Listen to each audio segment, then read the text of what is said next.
Welcome to episode 160, and today I'm joined by Deepa Mani to discuss inclusive leadership, belonging, identity, and what it means to build a business outside of the dominant framework. Deepa has two businesses. She's the founder of POC Beauty, which is a beauty brand created with melanin-rich skin in mind, and also the founder of a Melbourne-based Indian dance school that brings classical Indian dance to life in ways that nurture creativity, confidence, and cultural connection. Through both businesses, her work is deeply rooted in heritage, inclusion, and creating spaces where people feel seen and valued. So in this conversation, we talk about what it looks like to lead with heritage without feeling boxed in by it, why diversity should be built from the beginning rather than added on as a checklist, and how belonging is shaped by consistency, authenticity, and clear values. We also explore what she's learned from teaching, leading, and building purpose-led businesses, including why the best leaders are not always the smartest person in the room, and why leadership is so often about soft skills, intention, and empowering others. So if you're a business owner or leader thinking about workplace culture or how to build a stronger sense of belonging in your team, this episode is for you. Let's get to the conversation. Welcome, Deepa. Thank you, Karen. Thank you for having me. Oh, it's great to have you on here. And I'd love to start with when you first realised that you were building outside the dominant framework, if you will, and how did that shape your leadership?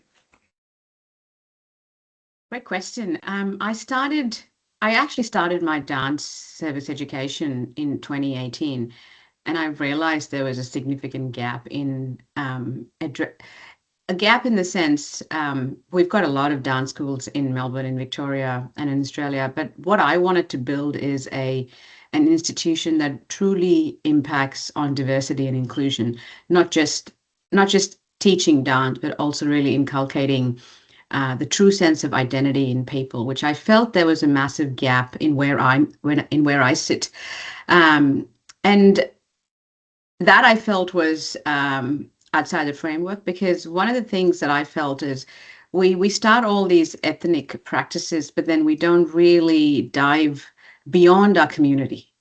And when we talk about diversity and inclusion, we have to actually talk to the whole community, not just your specific community.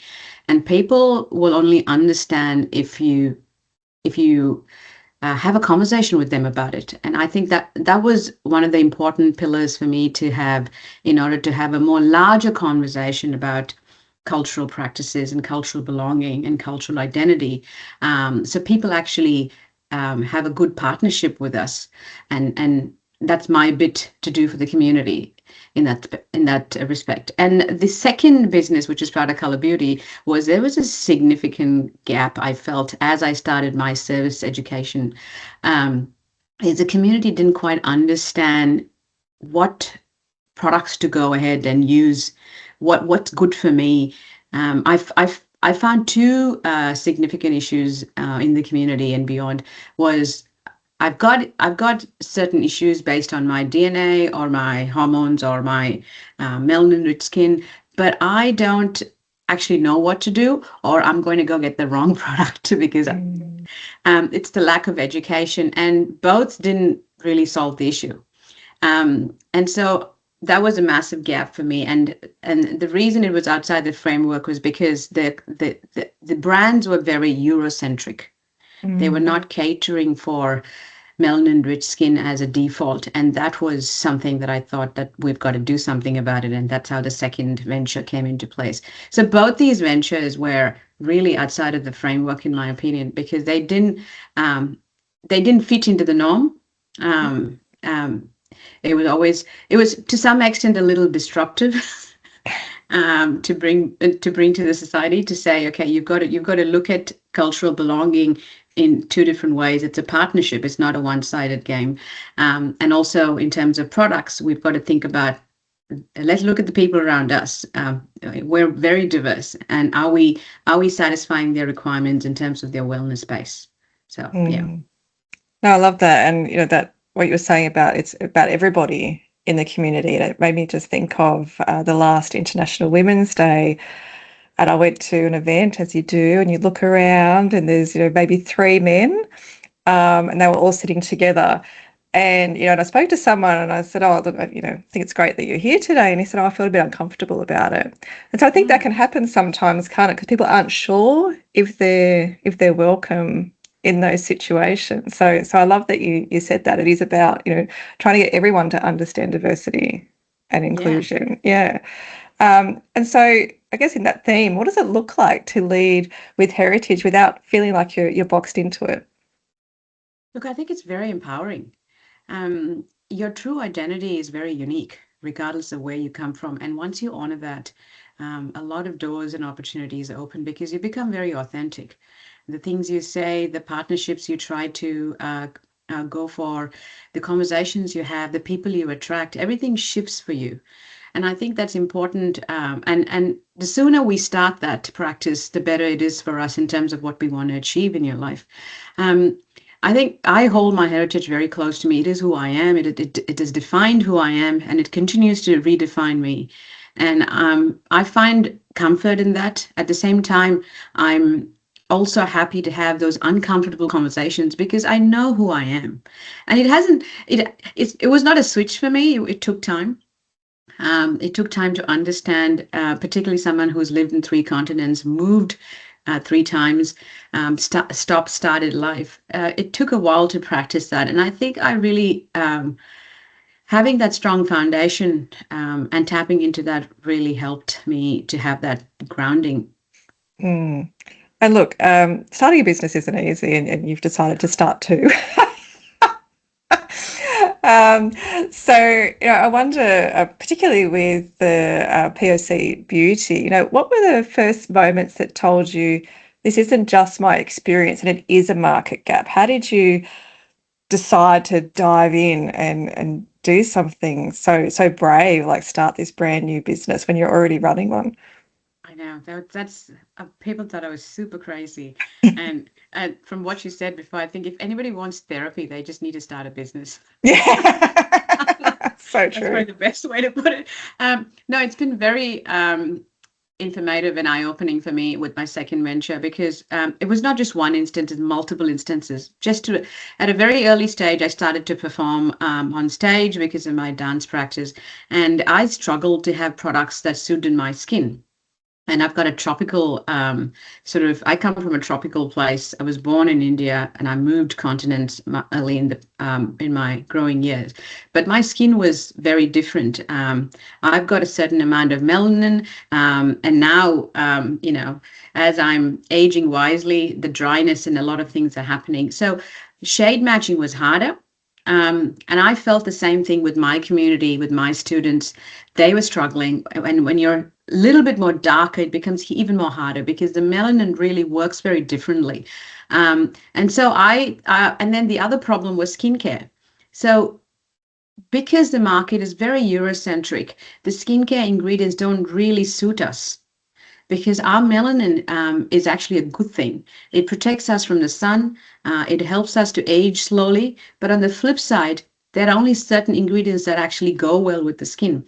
And when I was applying certain ingredients, I actually couldn't, it was not doing what it meant to do. And that was my call to say, why do we have to compromise every time on a big item like wellness? Because our skin is the largest organ in the body. And if we don't put the effort both inside and outside, it's only going to cause a lot of trouble as we get older. So those were the times when I thought, okay, I looked around, I did my research. We didn't have much. Foundation shades came in probably 5 to 6 years back with the darker shades, but that was only one problem, right? But skincare was a huge, particularly in COVID when everybody were actually investing in a lot of skincare and less makeup. It was more important, and this idea was really piling up on my head during COVID because I was struggling to get the skincare, constantly, closed doors, locked up in. And it's just hard to find the right products. And that's when I thought, okay, I'm just going to give it a go and really use my cultural practices to see if I can bring in some ethical ingredients, a really seriousness into formulation that's going to help alleviate some of our growing issues. Oh, I think that's excellent. And I've heard you talk a lot about diversity and making diversity the default. So, what does that look like in practice to you in your business or other businesses? How can people make diversity the default? Oh, that's such a beautiful question. Look, I think diversity has to start from the get-go. It cannot be a checklist. It can't be one item. It can't be tokenistic. It's for any organization, whether it's a business or it's a corporate organization. You've got to start. You've got to start in your planning stage about who you want to invest in. So when it comes to my venture, POC Beauty, Pride of Color Beauty, we start diversity at the very get-go from the formulation. So when we sit down to work out a brief on a product, we're actually looking at what are the ingredients that we are going to talk about, invest in, that are melanin rich friendly, because that's the problem we want to solve. We niche it down, and then from there onwards, wherever we talk about during the, from the seed to shelf, from the campaigns to the social media representation to myself being the founder representing the brand, to every conversation, we are incorporating the diversity factor. And it is so important that it is carried all along through the journey. So when you see the outcome, nothing different. And I think that's very important for organizations to make it as part of their practice, not just a check from time to time, because that's very vivid. It's quite clear to people. People are not stupid. They actually know when you're actually feeling the diversity versus just sort of ticking the box. Yeah, absolutely. Which kind of takes us to, we talk about diversity, we also talk about inclusion, and inclusion, goes into that sense of, belonging. So how do you create that sense of belonging around your brand and your community with your dance as well? And, what can other business leaders and workplaces learn from that? So, I mean, I'm still learning, so there's a lot to explore in the space. I think you've got to be really authentic and very honest about what you want to put out there. And in my case, both my businesses are rooted in heritage and culture. So that's my core value. When it comes to Chandralaya School of Dance, it's all about making sure that it is about cultural inclusion, cultural immersion, having a good sense of identity for anybody who's coming into our school to learn this beautiful art form from the start. It's about, I sit in a lot of panels and speak. I talk about how important it is to really honor your roots, because that really gives you a lot of confidence about where you belong. And when you represent yourself in a place that doesn't quite have people who look like you, your cultural confidence is your torch. And that's something I speak about it. I practice that in my daily life. When it comes to POC Beauty, it's the same thing. We are building it for primarily for people who have colored skin. It doesn't mean it's not inclusive for everyone, but we want to make sure we're solving a particular issue. That is a massive gap in the market. And so whenever I talk about it, that thread is always in my DNA. And I think that is so clear. And when people see us and when they have multiple touch points, that thread carries them into the conversion, and it resonates with them. And I think it's important to carry that thread, whether it's 2 or 3 values, you just carry that thread throughout very consistently. And that speaks volumes about what you're building. Yeah, absolutely. So you mentioned your dance school just then as well, and as part of your dance school, it talks about exploring and celebrating heritage through creativity. So can you talk a little bit about that, and how do you build that in that community? We have a certain structure that we employ when we teach something like an art form. It's about certain core values. So I call it a deeply transformational process, because when we teach an art, I always tell my students the art is the icing on the cake. But what we're really feeding in is all of those values, which are completely character building. So we're teaching values of resilience, consistency, discipline, which is self-love to me. All of those values get built in the curriculum as we teach the art form. So when a student graduates, which is a long time, like when they are late teens or 20, they then realize how they've transformed from the start to where they are now. And I think that's important for people to understand. So anything in life is possible if we can have some core values established in our life. And that comes through learning something consistently. Even cultural belonging, even cultural immersion requires you to consistently practice it. It's like going to church on every Sunday. That's a practice. It's like brushing your teeth. It's a practice. So I always say life is a practice. So it depends on what you want to practice that actually makes you a certain person, an individual with this personality. And the other things we do is actually we talk about holistic wellness. When you're learning an art form, and that's really how I started POC Beauty, is you start to take care of yourself inside out. You start to make choices about food, about activities, about conversations, about your energy. All of that is well-being verticals that we want to tick off slowly. And those things attribute a lot to your to you becoming not a new person. So that's why I call it a very transformational process. And it requires a lot of discipline. It requires a lot of consistency. So keep in that journey. So we try to motivate all of our students to continue that journey as long as possible, so they can reap the benefits, down the lane. Oh, I love that. And I think it made me think about, when you're teaching others, people think about, okay, well, what are you imparting and how are you building their confidence and their identity?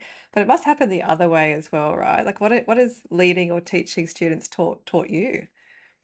To be a better teacher, to be honest with you. I think they challenge me a lot. They don't realize they challenge me. The questions sometimes they ask, I didn't ask that when I was growing up, and I'm starting the way I was taught is completely different to the way I'm teaching these days. And I think it's also important to adapt to the new generation that you're teaching. I also teach the wise. They're equally challenging in the sense they challenge you to ask the whys. And sometimes I've never asked the whys.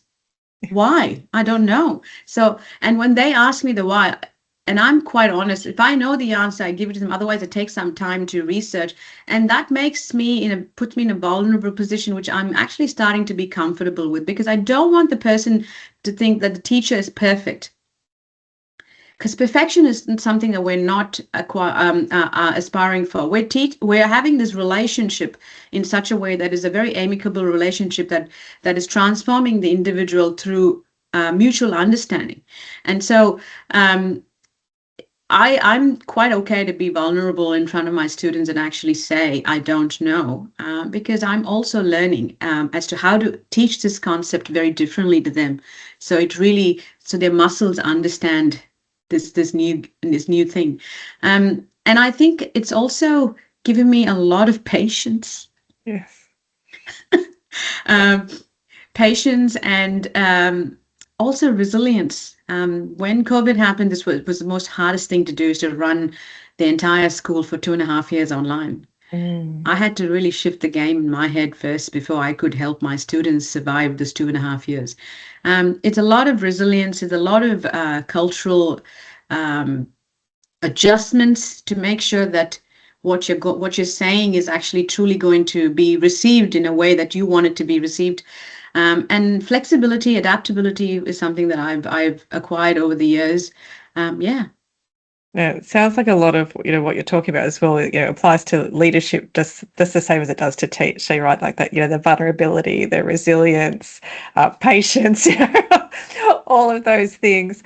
So for other business owners and leaders that are listening to this, if they want to start building a workplace and a team where people will feel like they belong and start being a bit more intentional about that. What are your thoughts around small steps that they might be able to take this week? I think the first thing is intention. They really have to be very clear on what their intention is. And second, I think they they should always be aiming to recruiting or building a smarter team. I always think the best leader is not the smartest in the room. And I think a lot of leaders have to understand that if you want to, and a lot of really good leaders do get that. That's why they are where they are. And for corporate areas, for example, they really have to hone in on that and say, you know, I need to have a smarter team better than me, and I just have to do the leadership role. That is the only responsibility.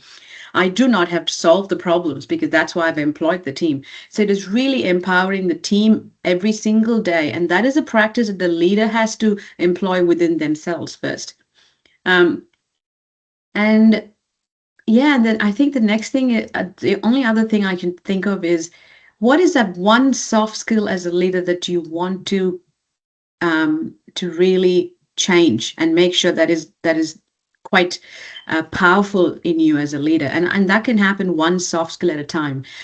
So work on one soft skill to get you where you are, because I think leadership is all about soft skills.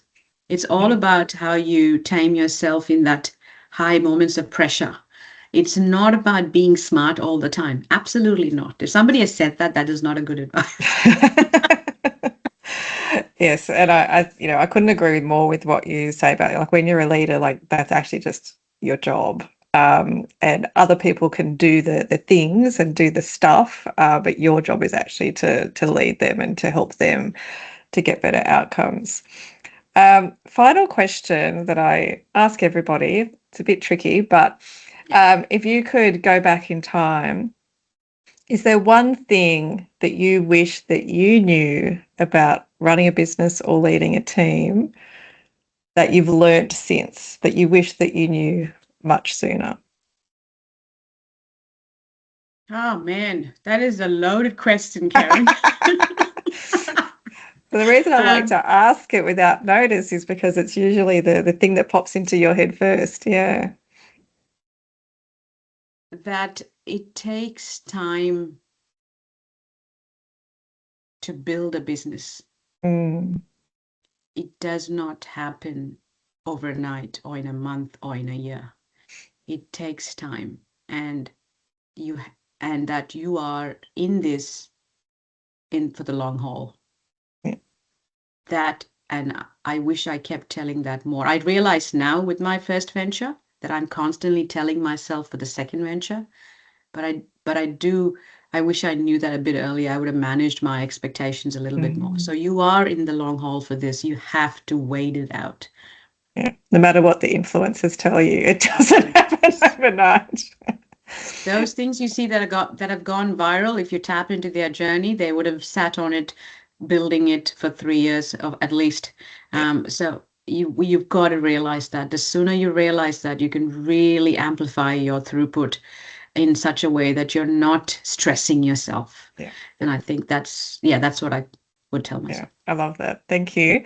Thank you so much for joining me today. We will put the details for your businesses into the show notes, but is there a best way to get in touch with you? Is it LinkedIn? Would that be the easiest way? That would be the best way. If LinkedIn would be really good. Yes. Excellent. So we'll put that into the show notes so people know how to get in touch. And again, thank you for coming on today. For those that are listening, if you've received value from this episode, I'd love it if you could leave a rating or a review over Apple Podcasts or Spotify so someone else can find the episodes to help with their business. Episodes are released on Monday, so if you click subscribe, you'll be notified of when it's available. Thanks so much for joining. If you have any feedback, questions, or ideas for future episodes, head on over to amplifyhr.com.au or connect with me on LinkedIn and we can start a conversation.